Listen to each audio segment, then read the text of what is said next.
All right, I think we should assume we're live. Oh, we're live, Liz. Yeah. Morena from Aotearoa, New Zealand. It's Thursday morning here. Wednesday evening there, is it? Yes, Wednesday evening, 5:30 p.m. at a whopping 91 degrees in Fahrenheit here, which is hot. Yeah, and it's nice and chilled here in Aotearoa, Mount Maunganui, New Zealand. It's a lovely sort of 11, 12 degrees Celsius. Just been from my Thursday tempo run with the crew, and a beautiful morning. So, yeah, it's always a pleasure to connect with you on the other side of the world and hopefully connect with some Run Experience community, answer some questions, and talk about this exciting challenge we've got coming up on the 25th of July. Do you want to brief us on that, Liz? I can't wait for this one. Yeah, I'm really excited about this. So, this is our cold shower challenge. Myself and Brad, we are both really fond of cold exposure. Both of us have experienced a lot of benefits from them. And so we decided, oh, it would be a really great idea to get together and create a challenge based around it so that we can share this with our entire community. And hopefully, they experience the same things as we do. And as of Monday, Brad's video in regards to cold exposure was put out, and to kind of stir the pot a bit, if you will, as far as getting people interested and learning more about cold exposure, which I'm sure you have. You can't go into YouTube or any social media right now without typing in cold or shower or ice bath and not get like Wim Hof or a million videos on other people's experiences with cold shower and their own 30-day challenges or 365-day challenges. So it's definitely a hot topic right now. But we, as coaches, wanted to bring it to you guys to show you how it can actually help your running and also recovery and also mindset. So, Yeah, that's exactly right. And I think cold showers have become more popular over the last 10 years. But it's worth remembering that cold and cold exposure has been used for hundreds of years to treat a whole range of ailments. So it doesn't just help with your psychology in terms of allowing you to get used to something uncomfortable and getting your system used to resetting and getting calm again after a stress. But it also helps with a whole host of physical ailments as well. And there's some research coming through to show that, like, it's not just some woo-hoo crazy stuff that shamans have done in the past. It's actually becoming, definitely more popular for scientific reasons as well. So that's really, it's really exciting. And I think these sort of challenges, it must be said, the challenges are great, and they will hopefully instill some daily habits. But my goal for any wellness type habit is for people to hopefully use it and then make it part of an ongoing lifestyle, because I think the cumulative benefits are massive. And so 7 days, 21 days, that's great.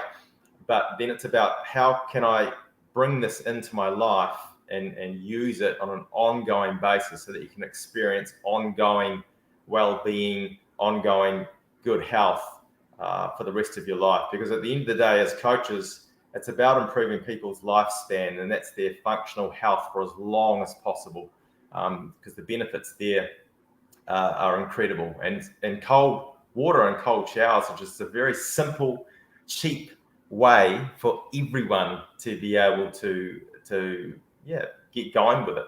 So I'm excited to see how this challenge goes. yeah, same here. Same here, very much so. Uh, yeah, I can say, like, my personal experience with cold exposure, I started off with a 20-day cold shower challenge. And uh, the first thing I think I can remember or journaling about was the immense feeling of, oh my God, I got to get out of here. Like my brain and my body just like, this is awful. Like things are firing right now. And like I had to fight the actual feeling to jump out. And the way I did that was just through breathing. just focusing on my breathing. And like, as this started going on and my body wanted to natural reaction, jump out, just getting control over my breathing allowed me to get control of my mind. And what I experienced was finally like a quiet of mind. And I had been meditating for, let's see, I'd been meditating for 6 months, most every day. And I definitely got somewhere with that. That is huge of and in itself. But nothing shut my mind off faster than cold exposure. So I don't know if you experienced that as well. Yeah, absolutely. I think when I started to go through my wellness journey 8 years ago now, I definitely stumbled across meditation, and that's also when I stumbled across cold exposure. And I would agree, the meditation practice is I think just to not disagree with you, but just to put another point of view across with meditation, I don't think it's about trying to quiet the mind. It's about trying to focus on something, and the breath's the easiest way to do it.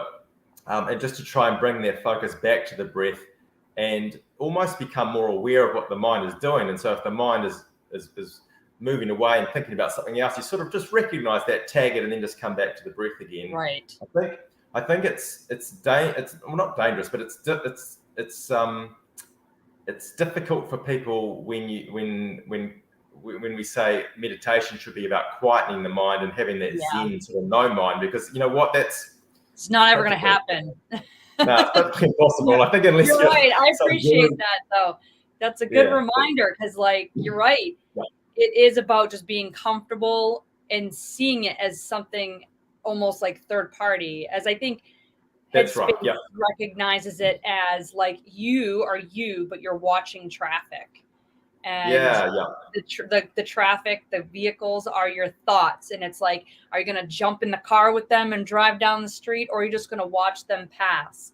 And when you're right, like that, thank you for the reminder. Cause I guess I'm still trying to shut my mind up. Yeah, I think, and that's where I think the mistake can be, because if you try and shut your mind off, that's actually a battle you'll never win. So I like, so Andy Petticoom, who created the Headspace app, he talks about that analogy a lot. You can get amongst the traffic and try and dodge it and try and direct it and try and get amongst that chaos, or you can step to the side of the road, sit down on the grassy verge and just sit and watch and observe. And that's what I think meditation does. And cold exposure brings you into that place, I think, even quicker. Because when you're in cold water, whether it be a shower or a cold body of water, you are brought into the present moment very aggressively. Like you're just in it. You're in that cold. It's very hard for the mind to wander off and think, oh, what am I going to do for dinner tonight? Or, you know, what's happening with Billy? Why isn't Billy talking to me? You know, you're not going to think like that. You're going to think, holy crap, I'm cold. I want to get out. You're sort of right in the moment. And then it's about getting that breathing under control. And then it quietens it down, but you're still in that moment. And so I think cold exposure is incredibly beneficial for just getting us into that present moment and being present and being mindful. I think it's a real start to a whole host of wellness benefits. And so that's where cold therapy from a psychological point of view just really helps get you in that present moment. And that's one massive benefit. And the second benefit, which we've already alluded to, is it helps your system practice getting back to a calm state when you have a stress induced. So when you get into the cold, it creates that psychological and physical stress, and you have to literally talk to yourself, get breathing and calm yourself and bring yourself into a calm state. And so the body and the system enjoys being able to do that more effectively. And if you do that with a cold shower every morning, then when you go into your day, if you have a phone call that stresses you out or someone yells at you or cuts you off at traffic, you're able then just to return to that calm state, I believe, quicker, because you're continually practicing that skill.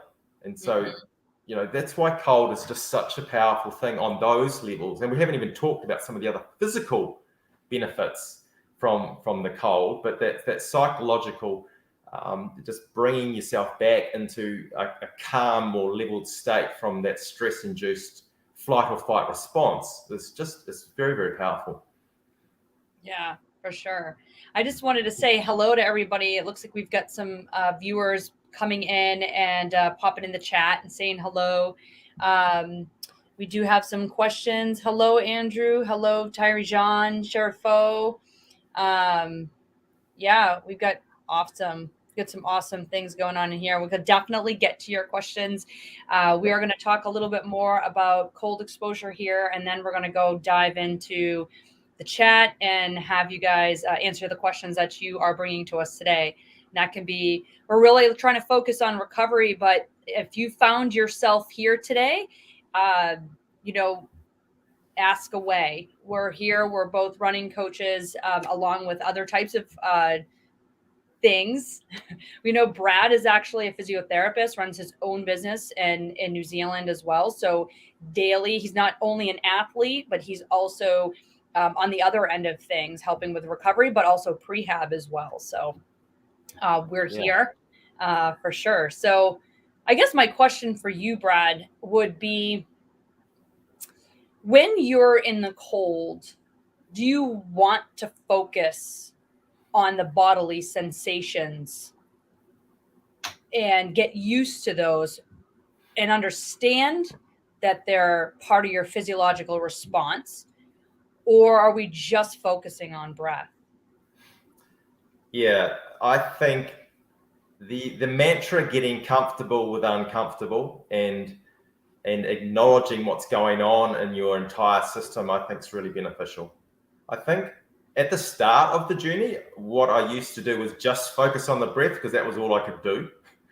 But then as you move through the journey of cold exposure, I think you can start to think, hey, how are things feeling? What, how's the skin, reacting to this cold, and what's my heart rate doing? And I think it's good to actually think a little bit more expansively rather than just focusing on the breath. You can think a little bit more about other sensations and just become, comfortable with that uncomfortableness, because what it will do, so that particular way of thinking about things will help you when you're running. So when you run and you become uncomfortable, it's quite good to have some self-check-ins, isn't it? It's like, hey, how's my form at the moment? Are my shoulders relaxed? Am I leaning forward from the ankle rather than leaning forward from the pelvis? Am I landing in the right place? You can actually start to reflect and self-analyze when you're becoming uncomfortable to make sure that you're not hunching up and becoming a little bit more tight. You kind of want to keep that flow going. So I think actually thinking a little bit more about how the whole body is handling that cold experience is really beneficial for run training. Yeah, that's so true. I think something that somebody asked me, years ago, I'd been running for quite a while and I had done some races, but I hadn't really raced, I guess. I'd run fast, but I don't think I was at that threshold at a 5K when you are, or a 10K where you're holding your hand over the hot fire and you have full control and you have the reins as to how long you want to hold it over that fire. And I didn't have I'd never experienced that. I was like, well, I kind of run at my tempo pace, I guess, is essentially what I found myself running at. But as you become deeper into your training plans that include speed work and things like that, you start to touch upon that uncomfortable feeling, that speed, that pace, that effort that is uncomfortable. It's kind of a scary place, but you have full control on whether you stay there or not. And that is where you're going to, those are where the benefits are unfolding, because you are not only mentally becoming stronger because okay, I know I have to hold this. If I want to become faster, if I want to be better at this, if I want to reach my goals, that I know I'm going to have to hold it here. And you become better at it. It never becomes easier though, right? That's the biggest thing. I kind of think for a long time, I expected running does feel easier, like your standard everyday zone 2 or your easy runs are very lovely, and you look forward to them on that long run and things like that. And then when you get to that threshold work or that tempo work, it's definitely uncomfortable. And yeah, you don't, just like with any kind of stressor, it doesn't become any less uncomfortable if you're doing it right. Like it's actually going to, you're just going to become faster, but it's still going to feel, you're still going to feel it. So yeah, that's exactly right. It still hurts. And I think just to pivot away from that discomfort when you're running, there's a couple of questions in the chat that I think we can sort of bring in. And, one of the questions is, how should I start running if I have chronic low back pain from a degenerative disc? And so there's pain and there's pain. And I think it's important to understand that when you're running, it's really good to try and be comfortable with that sort of cardiovascular discomfort as you're starting to move into that faster pace beyond tempo or beyond that sort of half marathon pace as you get towards 10K, 5K, 3K race pace. It's actually quite uncomfortable. And it's all right to be uncomfortable, to try and be comfortable with that and to push through or hang in with. But there is other types of pain that I think you need to be aware of as a new runner when you start to get what I call framework pain. So that's pain from other structures like your disc or your Achilles or bone pain or joint pain. When you start to get that kind of pain building up, it's actually important to listen to it and maybe bring things back a little bit, and maybe not push through. That's where you actually have to listen to your body and understand the differences between a good pain that you can train with and beyond, or a pain that's maybe framework pain, structural pain that you have to back off. Yeah. And so to answer some of these questions, how to run with a degenerative disc, you just have to really listen to how things are, but make sure you do a lot of prehab work or conditioning work to allow your body to be able to handle that load.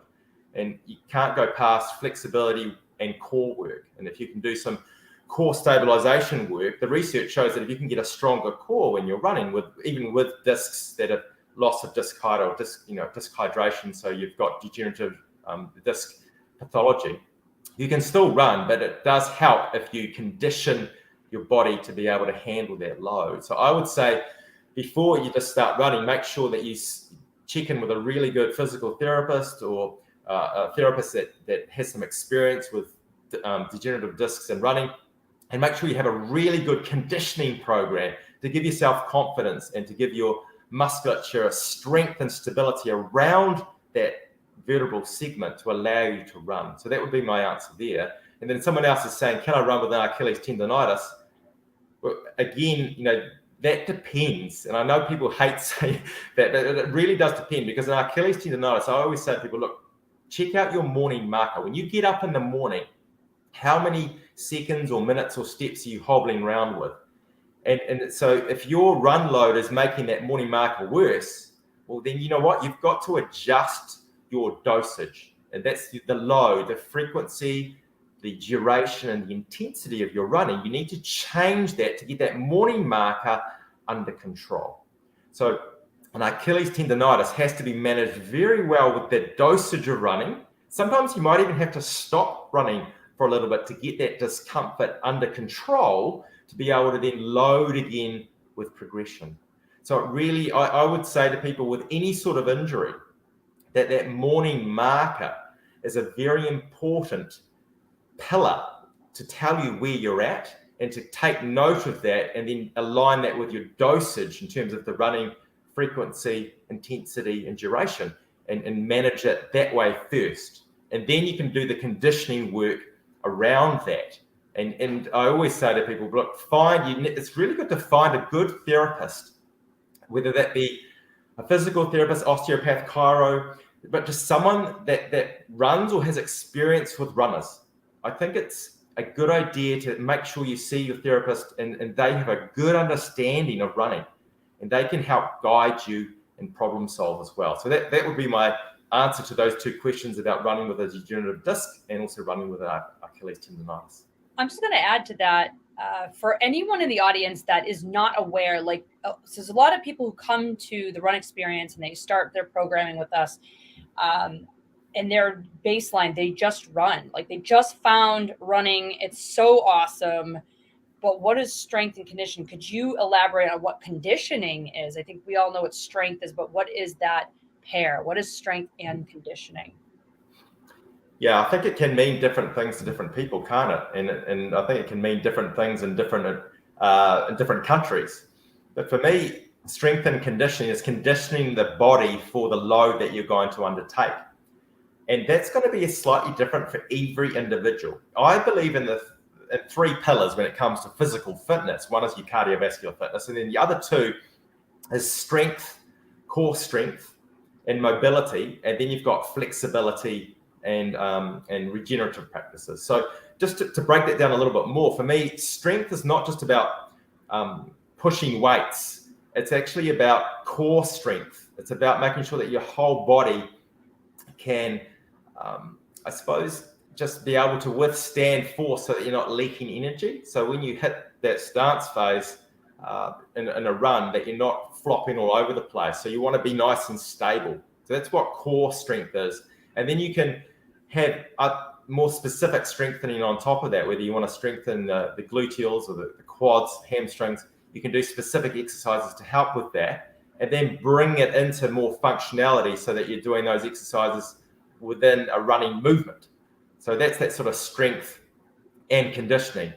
Mobility for me means control and strength through range of a joint. And so sometimes someone might have a good strength in their calf, but you might find that actually on push off right at the end that they lack a little bit of power there. So you might want to work on that aspect.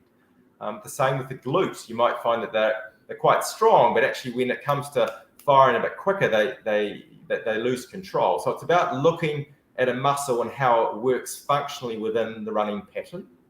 And to do that, again, I think it's good to get someone that knows what they're doing to assess you and give you advice on that. Because if you just, and that's where the Run Experience app can be really good, because there's some really good programs there that can just bring you through those basics and get you started with some of the language and some of the basic movement patterns. And so it gives you a really good grounding and an understanding to go forward and then maybe work more individually with a coach or a trainer. Yeah. Awesome. So I'm just going to take a look too. We've got a couple more things. Terry and John King wants to know if we have ran a lot of 10Ks.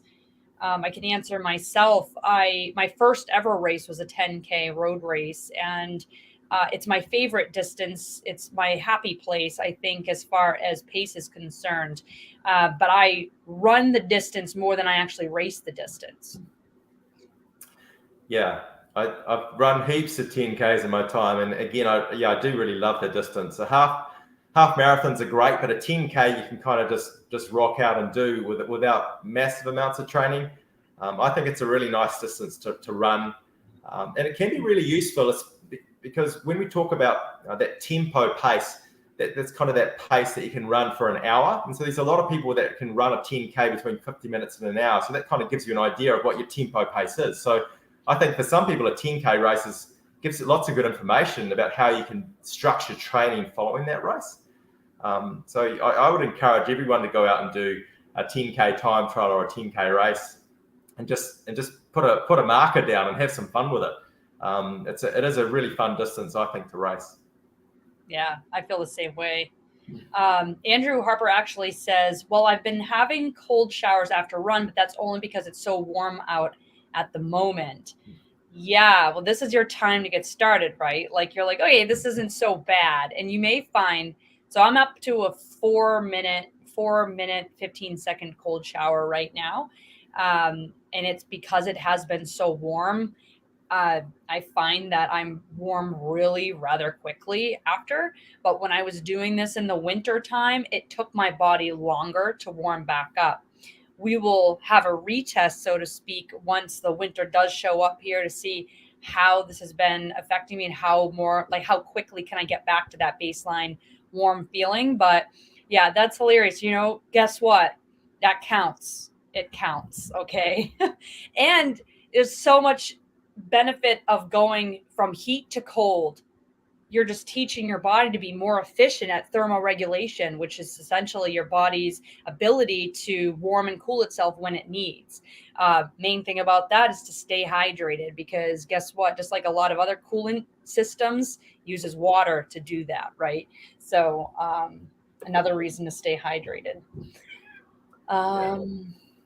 Let's see here. Sharifo Diba says, I'm a spirited athlete. How am I going to improve my speed? Oh, Brad, how do you want to answer that one? Again, we got a lot of ideas. Yeah, it does. I get that question a lot. Like every running athlete that I coach wants to get faster.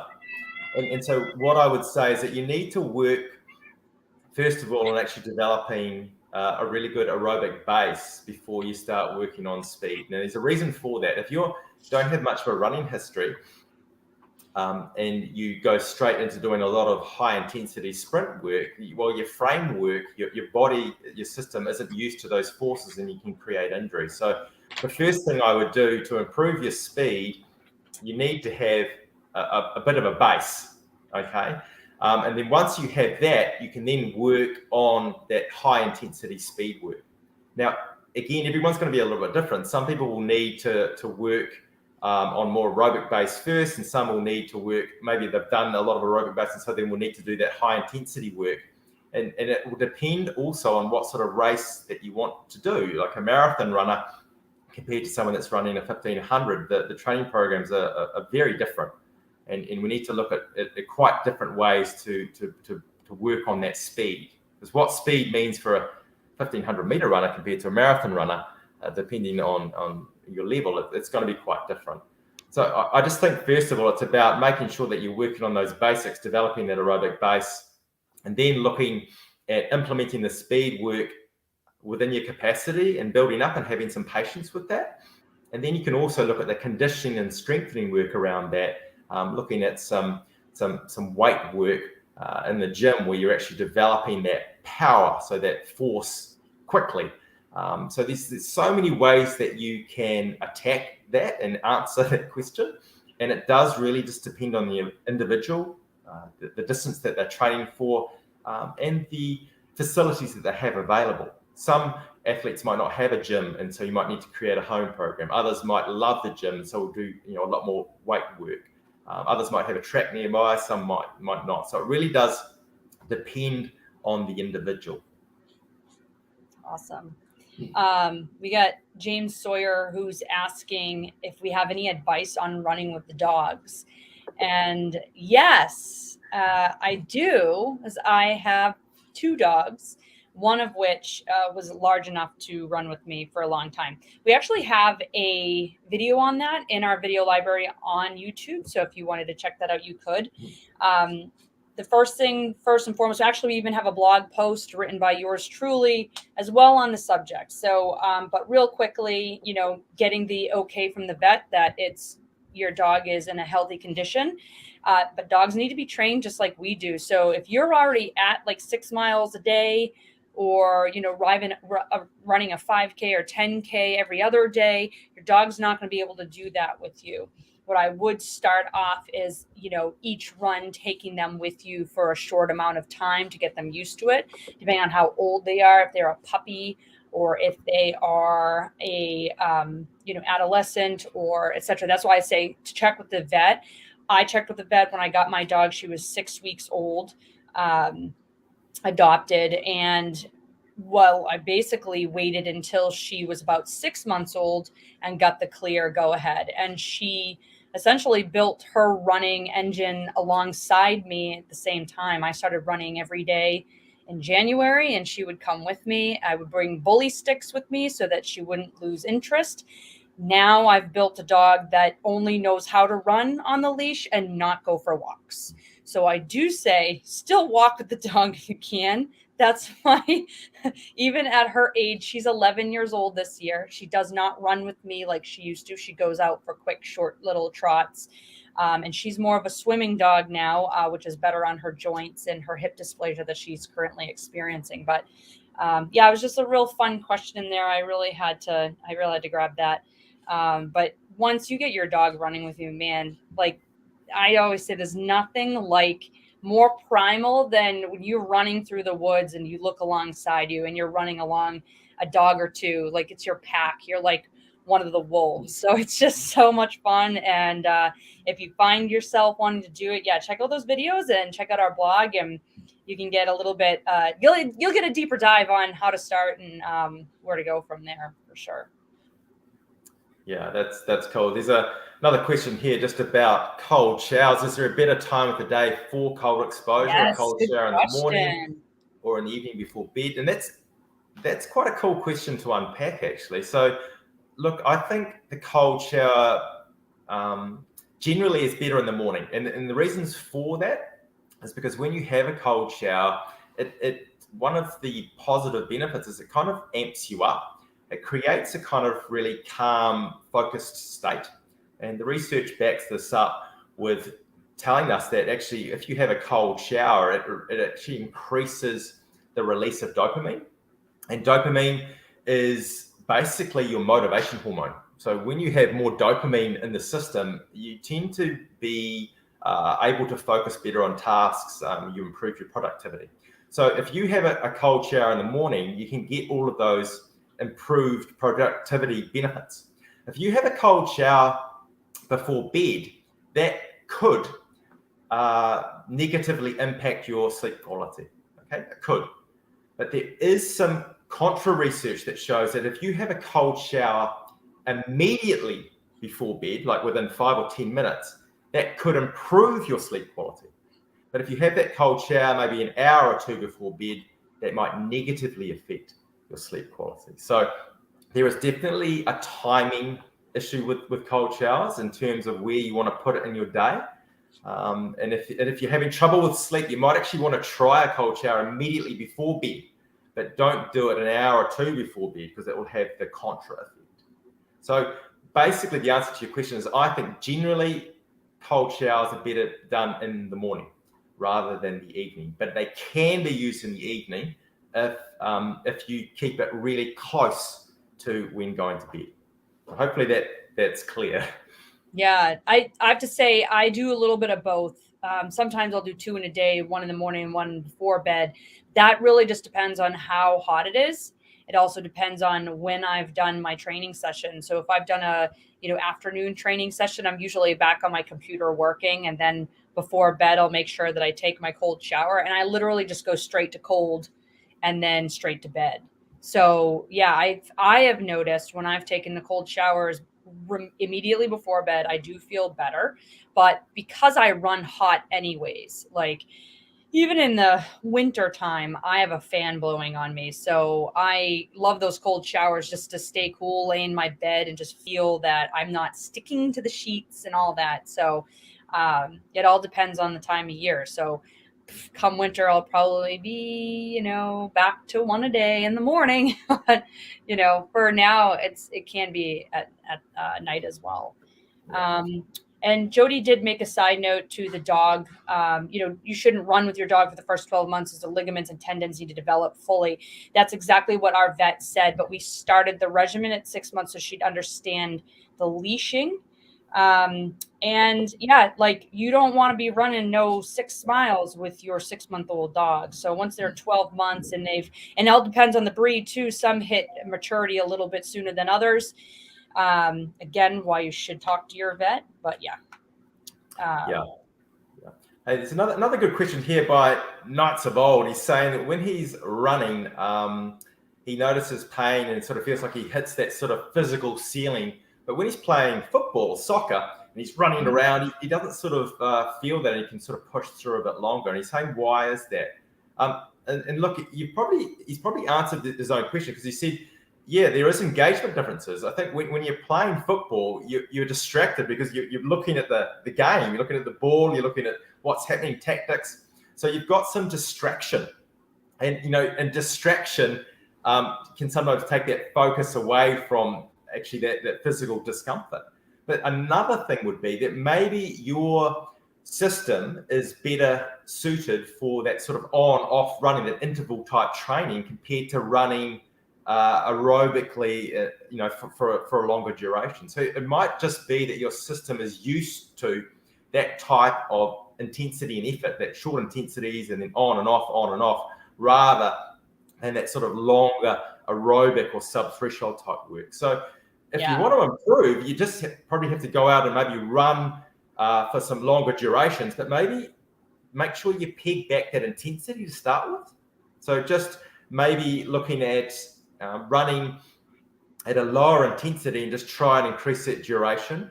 And then the other thing would be, how about using some of those positive results of the football in terms of that engagement and that distraction by running with some buddies, running with some friends. Sometimes running with friends and doing those sort of longer runs and chatting can take your mind off things and can help you actually run longer with sort of less of that physical discomfort. Well, you've got their mind on other things. So I would say, to answer that question, maybe just look at trying to go for some longer runs, but at a lower intensity to get your aerobic system up and at them. And then maybe looking at running with some mates, so you've got that distraction as well. Yes. So I'm going to address the elephant in the room. We did have a influential finance come in here, and let's be honest, there's one question a lot of people want answered: where's Coach Nate? Now, we love Nate. We miss him, but he has moved on. He's found himself a different job, separate job with a different company, making content for them as well. So yeah, unfortunately, he isn't here. We all miss him dearly. We're all his team members, and we do want to say that, we do miss him. We love him. I was his one of his what do you call it? Apprentice, maybe. I think for a very long time, I learned a lot from him, and I got to work very closely with him. So so unfortunately, he's not here anymore, but fortunately, he's still helping runners elsewhere. So he's still out there. He still coaches. He's still that guy we all know and love. So, yeah. And we weren't ignoring your question. We wanted to be sure that we were going to answer it as best as possible. And obviously, the run experience, you think of Nate, so but we're here, and we're living, we're keeping it trucking. So hopefully you can find some good information here. Of course, Coach Brad is here. And Coach Dan, and we have myself, and obviously we still have Morgan on board. So, and some a new face like Alexandra. So, yeah, we're still building a team and getting more people on. Coach Aaron as well. We can't forget about Coach Aaron, who's in our nutrition department. So, yeah. So hopefully I don't want to say hopefully, I would say we're still here, and we're still trucking, we're still moving, and we're still here to help you become the better, stronger runner that you want to be by coming to our channel and or entering our app. Absolutely. And there's another great question here by Jody saying, is 30 minutes of skipping, does it affect running? I'm looking to add it to my routine as a weight loss method. I'm on a weight loss diet, and I'm just looking for some additional exercise besides my running. Wow, 30 minutes of skipping, that's impressive. Look, I do a little bit of skipping to help my running because I find it really useful for getting that short contact time with my feet. And it just helps with the little impact control. So I would say skipping positively affects your running in the right dosage. I think 30 minutes of skipping is that's like another run. So I would just be careful about doing that close to another run session. You might be doubling up a bit too much. I would look at maybe decreasing that duration of skipping a little bit and adding it in to help with, as I said, that short contact time and helping with that elasticity. I think there's some real benefits with skipping, and it does positively affect your running if it's done correctly in the right dosage, which means that frequency throughout the week and the duration that's applicable to you. Absolutely. I think I got excited when I saw that skipping there as well, because we use types of skipping in our 5K program to get your body warmed up for faster running, just as Brad was saying. So there's particular types of skipping. I guess my question would be for why have you chosen skipping? Is it a higher intensity kind of training that you enjoy? Or is it just something you enjoy doing? And you know what? Whenever I do it, when I'm in our 5K program, it's like being a kid again. So that's why I would choose it, you know, but depending on what your goal is, if you're looking for that higher intensity, like interval training, like a lot right alongside what Brad said, you know, you can find that in other areas. But yeah, I wouldn't say just like Brad, 30 minutes of skipping before a run is a long time to be skipping. But we do have drill work in our 5K program that's very specific with skipping, different types of skips. And also we also have a couple videos on types of warm-ups and drills that you can use, which include skipping as well on our channel. So yeah, thanks, Jody. Yeah, absolutely. I think I tend to use skipping sometimes as well as if I want to do an interval session and the weather's bad or I don't have access to a treadmill, you can do a few say 30 seconds of skipping intensely and then go into some push-ups and then go back to the skipping. You can kind of use it in a circuit to keep that heart rate up while you're doing other exercises. So I think skipping is a fantastic tool to add to your toolbox and yeah, it just helps. I think it helps running in a number of ways. So thanks for that question, Jody. That's cool. Yeah, for sure. So let's see here. Yeah, you're welcome, Nigel. Thank you for coming in here and popping in and asking the questions. We really appreciate it. Jody says the TRE app has some great runs. Thank you, Jody. We really appreciate that. And your last name looks awfully familiar, Jody. We have another person in our community, a team captain in our community with that same last name, and I'm wondering if maybe you're not related. So I really appreciate you mentioning the marathon program, and glad you're in it and joined us. Best for weight loss just in front of sprinting. Yeah. So you're looking for that kind of higher intensity, it looks like. Yeah, I think Jody's training for the Chicago. Training for the Chicago Marathon, is it? Or training Looks for a like race in Chicago? Yep. And just wanting to drop a little bit of weight to help with the running. And I think one other big thing in terms of looking at body optimization or losing weight is definitely the nutrition aspect as well. So it's not just the training; it's what you eat, the quality of food you eat, and when you eat. And Coach Aaron has some great resources on the app for that in terms of making sure that we're looking at food quality.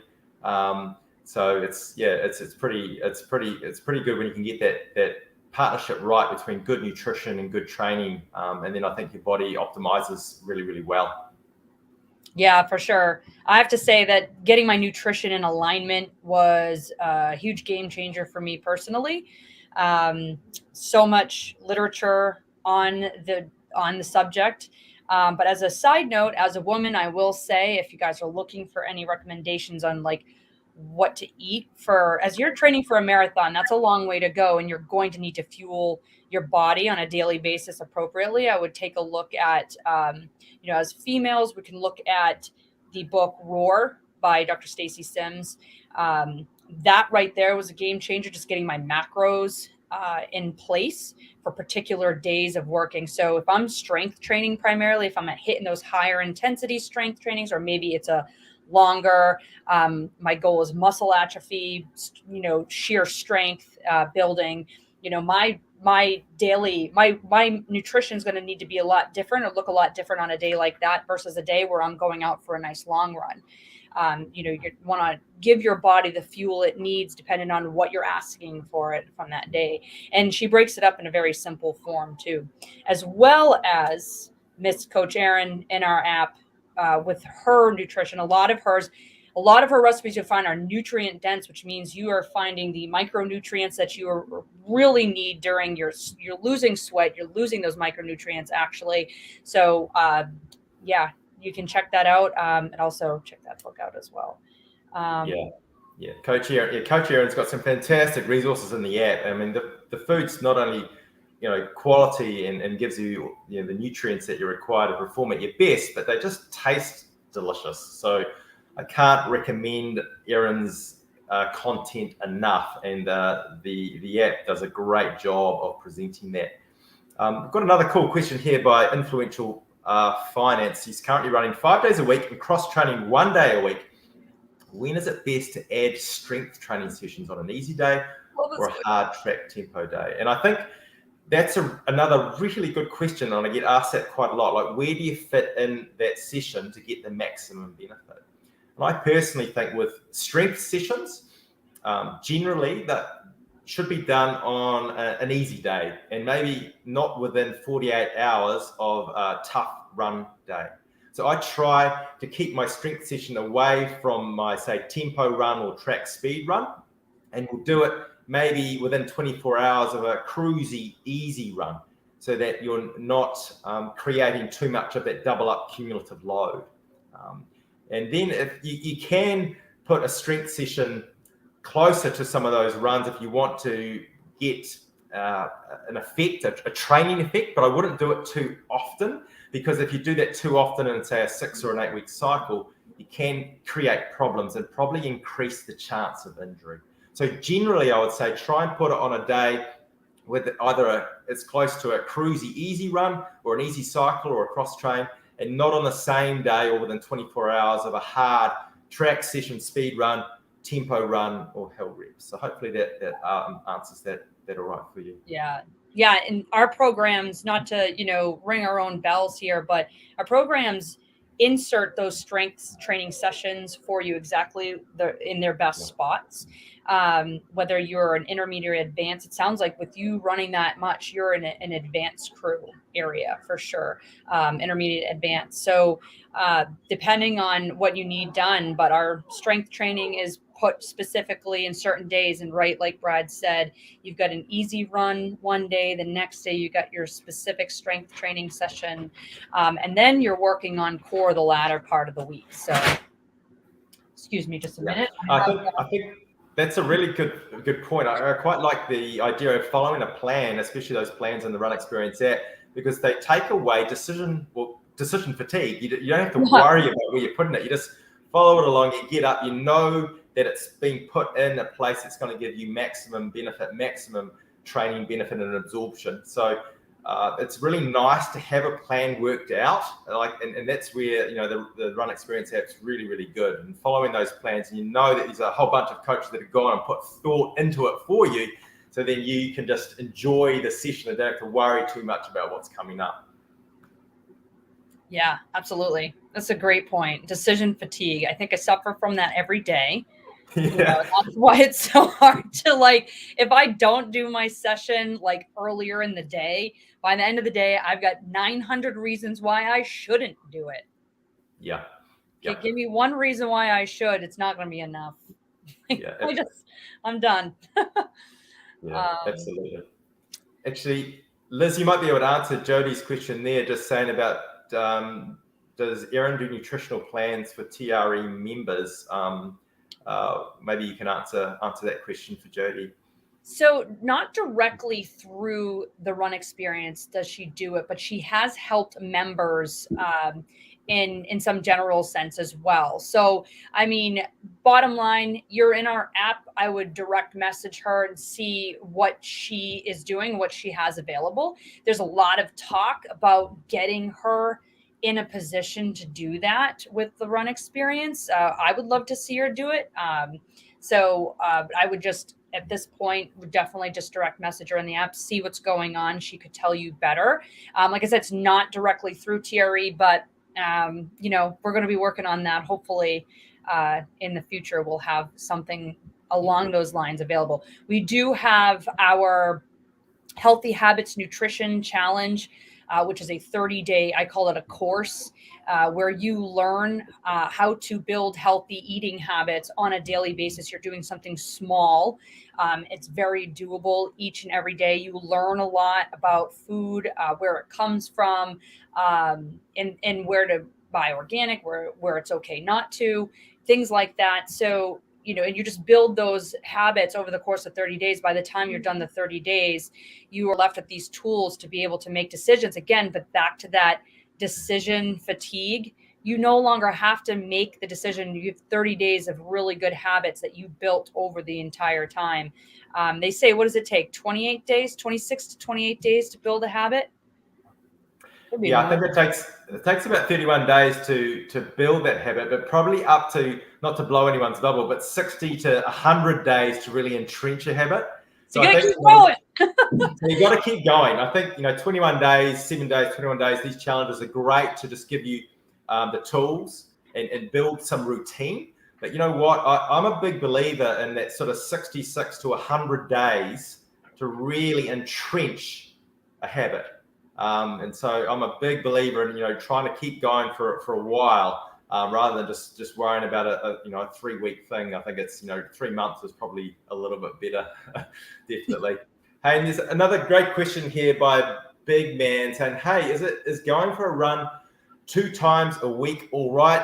Heck yes. Look, Yes. I just start where you are and go for it. And I think, look, when I was injured, when I had a really bad knee injury for a while, I had to start at 2 runs a week, and I just walked, and I did that for about 3 or 4 months. So you've got to start within your capacity, and I think 2 runs a week is actually a really good place to start.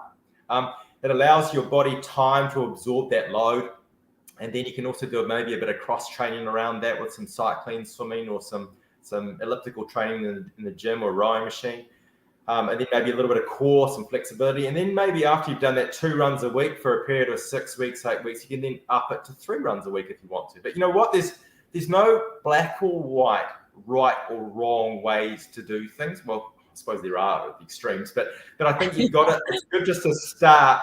It's just to start within your capacity and allow yourself time to progress. I think in our society, we're too much of a quick fix society and just get into things quickly. And you know what? There's real benefit in doing something consistently for a long period of time, rather than say running 5 times a week for a month and then blowing an Achilles and not running again for a year. So I think running 2 times a week is definitely all right in my books. Yeah, for sure. For sure. And honestly, anytime I've ever had to build a program, previous to me coming to the run experience and coaching 2 times a week for a beginner or someone who maybe on, never ran before in their entire life, is actually where I start them. So how do you feel? How many days does it take you to feel all right for that second run? And these are things that you talk to us about, basically. So yeah, for sure. I have to say, what matters to Matt? I love your name there. You must have your own YouTube channel or something with a name like that. I really like it. And you said, honestly, for me, I like to strength train on the days of my tempo/intervals. My reasoning is mostly with 2 hard runs a week, being able to put 48 hours after my strength training can be difficult. Yeah. And I think at the end of the day, it's got to fit for the individual. And even though we say, hey, it's maybe better to do the strength training within 48 hours difference or 36 hours maybe, if your schedule doesn't allow that, well, you're probably better to do it on the same day rather than not do it at all. And I think what will happen is your system, your body will get used to that, adapt to it. You could even cater the strength training session to fit in with that tempo run. You might do it at the other end of the day, and it might not be quite as intense as you would if you were doing it 2 days later. So yeah, look, just do what works for you. And at the end of the day, we're all individuals, and it's about just trying to make it work so that we can gain consistency, which creates traction in that program and allows us to keep these habits going for a long time. So what matters to Matt, Toby, look, if it works for you, all power to you. Keep it going. That's awesome. Yeah. And I could also add to that too, like it all depends on your goals, but if you're adding tempo intervals, it sounds like you are definitely trying to improve your running. But if, strength training is the goal, that's another thing. But if running is the goal, we would say if you're going to do the 2, try running first. But honestly, if it's not possible, you're still going to be all right. And I think what matters to Matt, sounds like you've already got this thing going on for you. Your body's adapting, just like Brad said. So, but I would say for anyone who is wondering, well, if I got to do a double session, if I got to run and strength train, try to do your run first. If running is the end goal, if you're training for a race, if it's a running race, whether it's trail or road, that's your main goal. Remember that. But if it's something like obstacle course racing, which is the world that I've been dabbling in for quite a while, strength training and running on the same day happens all the time. So it's like, it all varies too. You're training different systems in that world. So, all dependent on your goal. Yeah, absolutely. What's your end game?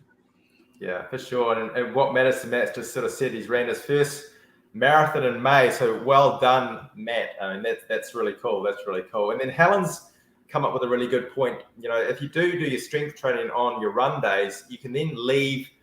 Your easy days can be really easy. So you might have like a lot of stimulus on one day, and then you've got your easy day the next day. So that's another way of looking at it, and another benefit. So rather than, if you've got a lot to pack in, sometimes it's nice to have your easy day literally just be maybe some yoga or a walk or nothing, and then pack in all your hard stuff on one day. That's going to give you an extra stimulus with an extra cumulative effect, and your body might respond really well to that, you know. And so doing that compared to doing it what we said, having it 2 days later or 2 days before, well, hey, that might actually work better for you. You might get better results. So it's just trying it and seeing what works for you, and how you respond to that training effect. Mm-hmm. Absolutely.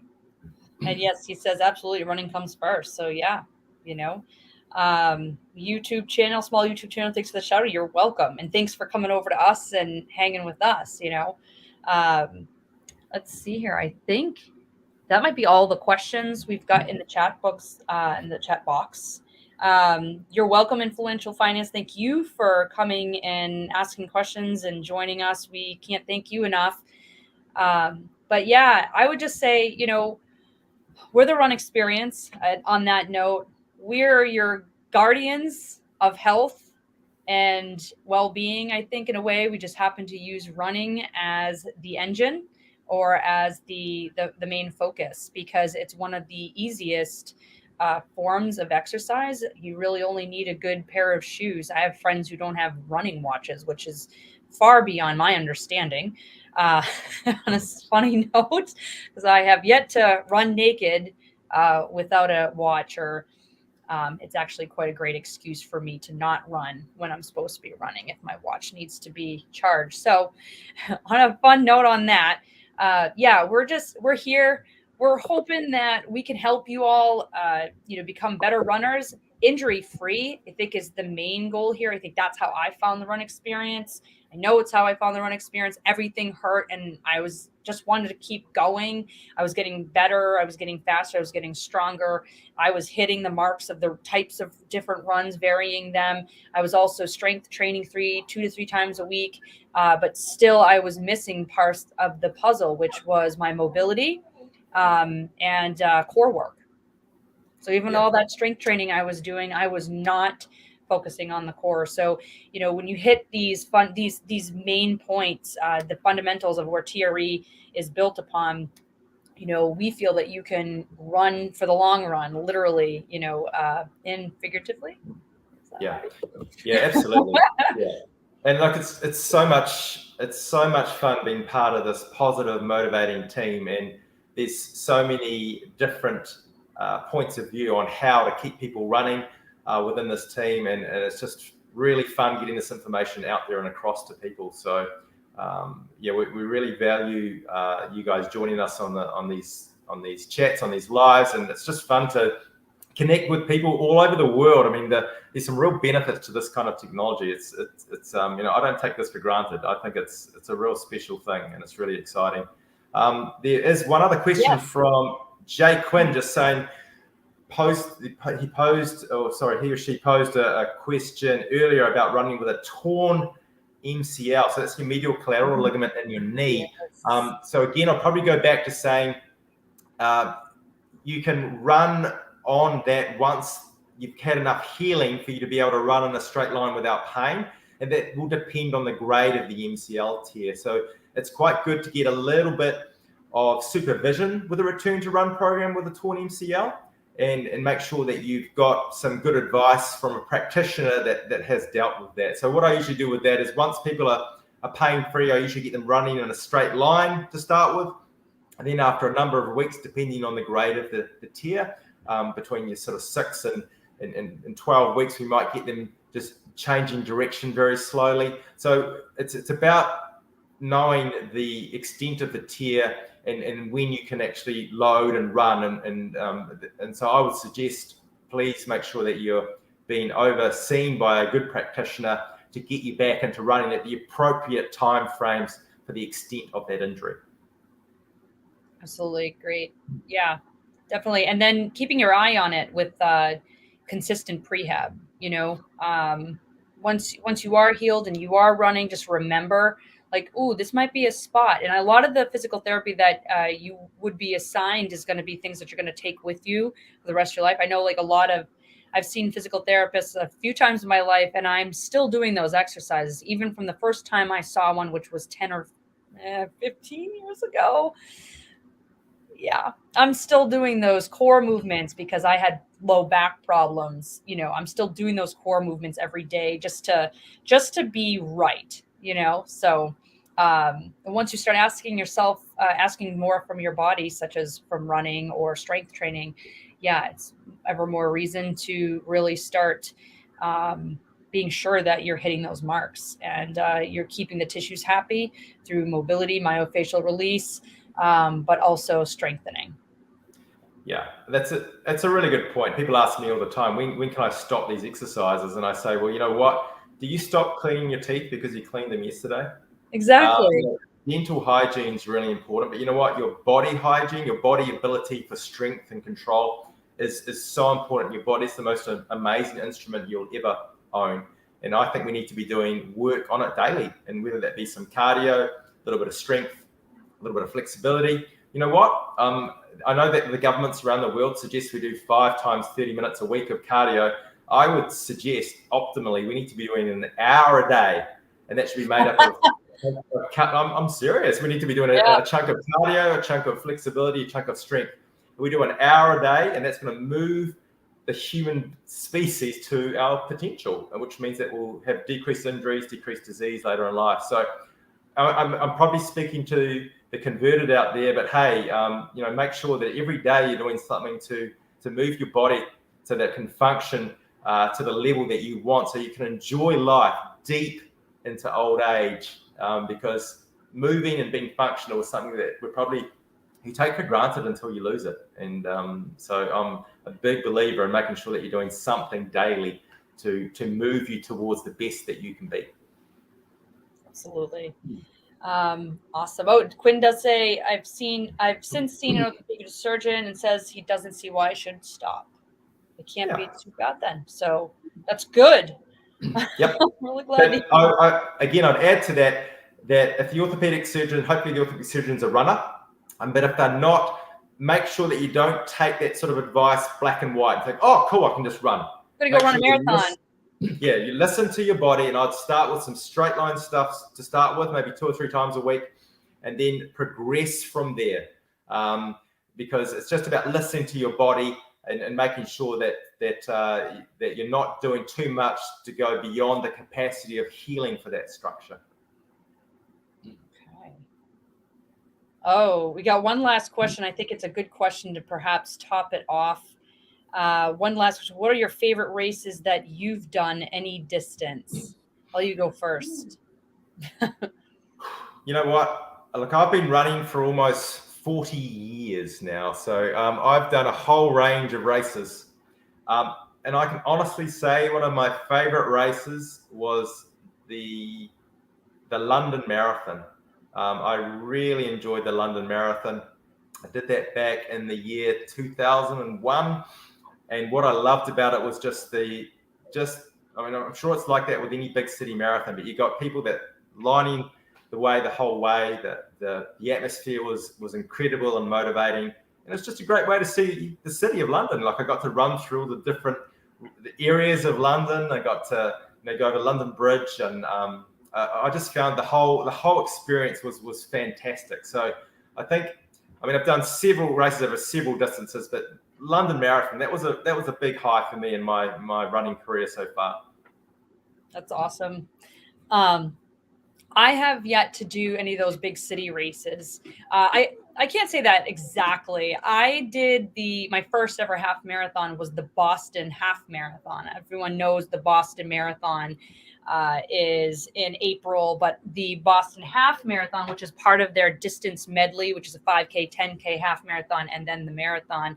And there are special rewards and a point system awarded to those who win those. But I did the half marathon, and it was a blast. It's the same experience you'd get at the Boston Marathon. People are just lining the streets and cheering your name. If you wear your name on your shirt or on your bib, people are going to yell your name. People you don't even know, and they're just super kind and just sending out positivity. It was amazing. It was a great experience. But to say my most happy place was the 50-kilometer mountain race I did back in 2018. And at training for that for 6 months, just actually running the race was an amazing experience. I've definitely had a lot of hiccups. Didn't finish as quickly as I thought I would, but the longer you go, the less expectations you have for your first race, I guess. That was the North Face 50K in Massachusetts, here in the United States. And of course, obstacle course racing has been my world lately. So favorite so far has been the Killington, Vermont Beast, which is, its name says it all. You are not only running the half marathon distance, but in the Spartan world, it's really 14 miles or more.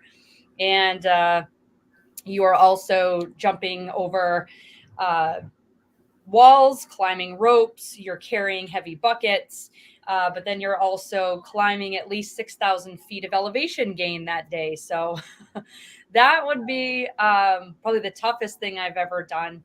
And I have to say one of my most favorite, because I came out on the other end and finished. So So yeah, thank you everybody so much for coming today. We really appreciate you tuning in. We're trying to do this every other week, so be sure that you've got us on your calendar.